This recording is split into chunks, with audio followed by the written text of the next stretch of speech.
مادیت زدہ لوگوں کو جان لینا چاہیے کہ ان کے دل عام سوئی کی طرح ہیں جو کسی روحانی کتب سے منسلک نہ ہونے کے باعث اس عزت افروز نور سے محروم ہیں جس کے بارے میں قرآن نے لا شرکیت ولا غربیہ کہا، کیونکہ اس کے نور کی حدیں شرق و غرب سے ماورا ہیں۔ روحانی کائنات کا قطب اعظم صرف ایک ہے اور وہ گنبد خضرا میں مقیم ہے۔ زمین کے شمالی اور جنوبی دو پول ہیں جن کی نسبت سے قطب نما کی سوئی شمالن و جنوباً رخ اختیار کر لیتی ہے،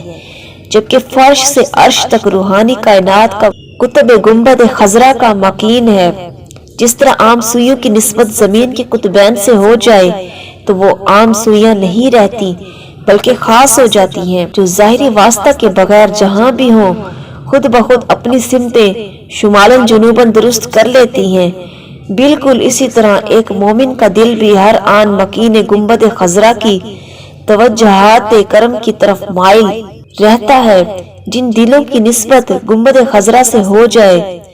وہ عام نہیں رہتے بلکہ خاص دل بن جاتے ہیں، پھر وہ کسی ظاہری واسطے کے بغیر بغداد ہو یا اجمیر، لاہور ہو یا ملتان، پاک پتن شریف ہو یا سندھ ہو، جب ان کی نسبت وجود مصطفیٰ صلی اللہ علیہ وآلہ وسلم سے ہو جاتی ہے تو سمت خود بخود متعین ہو جاتی ہے۔ اگر خدا نخواستہ یہ سلسلہ فیض منقطع ہو گیا تو اس کا مطلب ہے کہ ہمارے دل کی سوئی خراب ہے اور اس کا رابطہ اپنے روحانی کتب سے کٹ گیا ہے، کیونکہ یہ فیضان تو ہمیشہ جاری رہنے والا ہے۔ اس وسیع و عریض مادی کائنات میں اپنے اپنے مداروں میں تیرنے والے تمام تر سیاروں اور ستاروں کے ہمیشہ دو دو پول ہوتے ہیں جن سے ان کے مقناطیسی لہریں نکل کر ان کی فضا میں بکھرتی اور بیرونی عناصر کے لیے اپنی طرف کشش پیدا کرتی ہیں، جبکہ تحت الثرا سے اوج ثریا تک پھیلی ہوئی اس ساری روحانی کائنات کا پول فقط ایک ہی ہے اور وہ ہماری ہی زمین پر واقع سر زمین مدینہ منورہ میں ہے۔ یہ نظام وحدت کی کار فرمائی ہے کہ جس دل کی سوئی مدینہ کے پول سے مربوط ہو گئی وہ کبھی بھی بے سمت و بے ربط نہ رہے گا۔ آج بھی تاجدار کائنات صلی اللہ علیہ وآلہ وسلم کی مقناطیسی توجہ ہر صاحب ایمان کو اسی طرح سمت ڈائریکشن دے رہی ہے جیسے زمینی مقناطیسی کے دونوں پول کسی قطب نما کی سوئی کو شمال و جنوب کی مخصوص سمت دیتے ہیں۔ مقناطیس بنانے کے دو طریقے ہیں جن سے عام طور پر لوہے کو مکنایا جاتا ہے۔ مقناطیس بنانے کا پہلا اور دیر پا طریقہ الیکٹرک چارج میتھڈ کہلاتا ہے۔ اس طریقے کی روح سے لوہے کے ایک ٹکڑے میں سے برقی رو الیکٹرک کرنٹ گزاری جاتی ہے جس کے نتیجے میں جو مقناطیس بنتے ہیں انہیں الیکٹرک چارجڈ میگنیٹس یعنی برقی چارج کیے گئے مقناطیس۔ یہ مقناطیس اس آیہ کریمہ کا مصداق ہیں جس میں اللہ تعالیٰ کا ارشاد ہے، جو لوگ صبح و شام اپنے رب کو یاد کرتے ہیں اور اس کی رضا کے طلبگار رہتے ہیں۔ اللہ تعالیٰ نے ان بندوں کی یہ کیفیت بیان فرمائی ہے کہ وہ صبح شام اپنے مولا کی یاد میں مست رہتے ہیں، ان میں محنت، مجاہدت اور تزکیہ کی بجلی گزاری جاتی ہے تو روحانی طور پر چارج ہو جاتے ہیں۔ اس پروسیس سے جو مقناطیس تیار ہوتے ہیں ان میں سے کسی کو داتا گنج بخش بنا کر لاہور میں، کسی کو غوث اعظم بنا کر بغداد شریف میں، کسی کو خواجہ معین الدین چشتی بنا کر اجمیر شریف میں، اور کسی کو بابا فرید بنا کر پاک پتن شریف میں، اور کسی کو بہاؤالدین ذکریہ بنا کر ملتان میں فیض رسانی کو جاری و ساری رکھنے کے لیے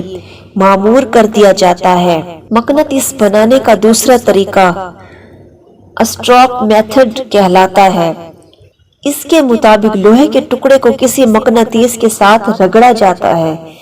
تو اس میں مقناطیسیت منتقل ہو جاتی ہے اور لوہے کا وہ ٹکڑا بھی اس رگڑ اور مائیت سے مقناطیس بن کر لوہے کی عام اشیاء کو اپنی طرف کھینچنے لگ جاتا ہے۔ روحانی مقناطیسیت کی دنیا میں دوسرے طریقے کے زمن میں وہ لوگ آتے ہیں جو مجاہدہ نفس، محنت اور تزکیہ و تصفیہ کے اعتبار سے کمزور ہوتے ہیں اور وہ اس قدر ریاضت نہیں کر سکتے، مگر ان کے اندر یہ تڑپ ضرور ہوتی ہے کہ وہ بھی اپنے قلب اور باطن کو کثافت اور رذائل سے پاک و صاف کر کے رضائے الہی سے ہم کنار ہوں۔ وَاصْبِرْ نَفْسَكَ مَعَ الَّذِينَ، تو اپنے آپ کو ان لوگوں کی سنگت میں جمائے رکھ۔ اس آیت مبارکہ میں ان طالبان حق کا ذکر کیا گیا ہے جو اللہ والوں کی محبت اور معیت اختیار کر کے اپنے اندر للہیت، حق پرستی اور خدا پرستی کا جوہر پیدا کر لیتے ہیں۔ اسٹروک میتھڈ والے وَاصْبِرْ نَفْسَكَ کے مصداق ہوتے ہیں۔ مرید دوسرے طریقے اسٹروک میتھڈ سے روحانی مقناطیسیت لیتا ہے اور شیخ پہلے طریقے الیکٹرک چارج میتھڈ سے مقناطیس بنتا ہے۔ اسٹروک میتھڈ کی مثال ایصال مقناطیسیت کے ضمن میں ایصال حرارت کی سی ہے۔ جیسے کسی موصل شے کو آگ میں تپایا جائے تو وہ خود بھی گرم ہو جاتی ہے اور اپنی حرارت کو آگے بھی منتقل کرتی ہے۔ مثال کے طور پر لوہا ایک اچھا موصل ہونے کے ناطے حرارت کے ایصال کی خاصیت رکھتا ہے، جبکہ لکڑی غیر موصل ہے جو آگ میں جل کر راکھ تو ہو جاتی ہے مگر ایصال حرارت کی صفت ہے، محروم ہے۔ جس طرح لوہا موصل ہونے کے ناطے حرارت منتقل کرنے کی خاصیت سے بہراور رہے اور جب تک اسے حرارت ملتی رہے ایصال کا عمل جاری رکھتا ہے، بالکل اسی طرح وہ اولیاء کرام جو فیضان نبوت سے بہرہ یاب ہوتے ہیں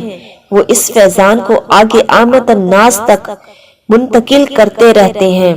فیضان نبوت کے منتقل کرنے والے اس طریقہ کار کو روحانی دنیا میں سلسلہ کہتے ہیں،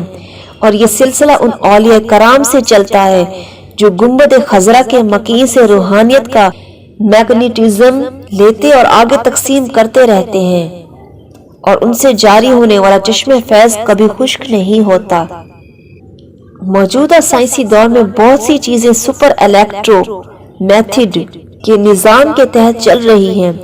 جس کے تحت ایک کوائل پر اتنی توجہ اور محنت کی جاتی ہے کہ ہر ممکنہ حد تک اس کی ساری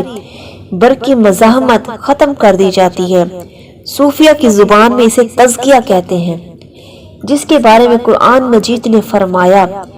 قد افلح من تزکا، بے شک وہی بامراد ہوا جو نفس کی آفتوں اور گناہوں کی آلودگیوں سے پاک ہو گیا۔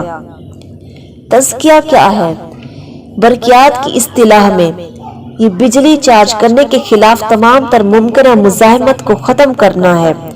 صوفیہ کی اصطلاح میں یہ نفس کی قدورتوں، رذائل اور اس مزاحمت کو دور کرنا ہے جو قرب الہی کی راہ میں حائل ہوتی ہے۔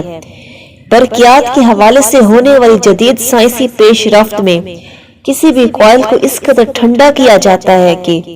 اس کا درجہ حرارت -269 سینٹی گریڈ پر چلا جاتا ہے۔ اس طرح جو الیکٹرو میگنیٹ حاصل ہوتا ہے وہ زیادہ سے زیادہ کرنٹ اپنے اندر سما سکتا ہے۔ واضح رہے کہ ہماری زمین کا اوسط درجہ حرارت محض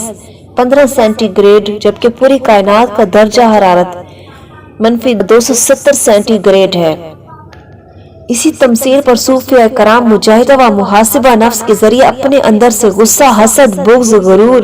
تکبر اور نفس کی دیگر جملہ کثافتوں کو جو حصول فیض کی راہ میں مانے ہوتی ہیں اپنے نفس کو خوب ٹھنڈا کر کے بالکل نکال دیتے ہیں تاکہ وہ سراپا یوں نظر آنے لگتے ہیں وَالْقَاظِمِينَ الْغَيْظَ وَالْعَافِينَ عَنِ النَّاسِ وَاللَّهُ يُحِبُّ الْمُحْسِنِينَ، اور غصہ ضبط کرنے والے ہیں اور لوگوں سے ان کی غلطیوں پر درگزر کرنے والے ہیں، اور اللہ احسان کرنے والوں سے محبت فرماتا ہے۔ جس طرح سپر الیکٹرو میگنیٹ مادی کثافتوں کے دور ہونے سے چارج ہوتا ہے اور اس سے مادی دنیا میں کرامتیں صادر ہونے لگتی ہیں،